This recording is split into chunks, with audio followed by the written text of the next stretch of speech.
gagawin natin ngayon?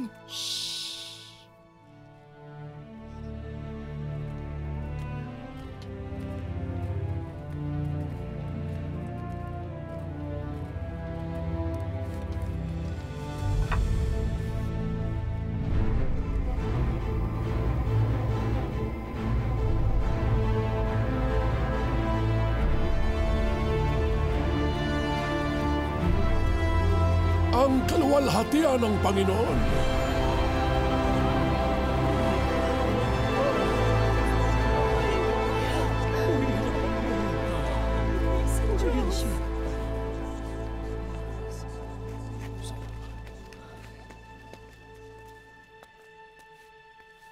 Purihin ang Panginoon, Diyos ng Israel!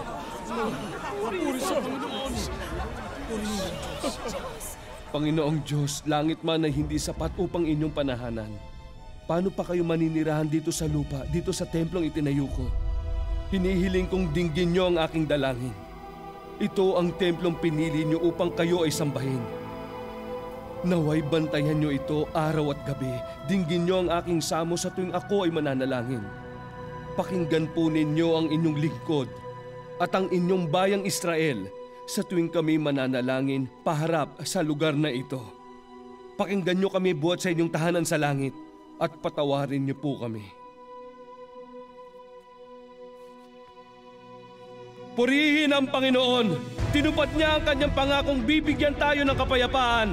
Tulungan nawa tayo ng Diyos na masunod natin ang mga utos at pangaral na ibinigay niya noong paman sa ating mga ninuno, upang malaman ng buong mundo na tanging ang Panginoon natin ang tunay at nag-iisang Diyos.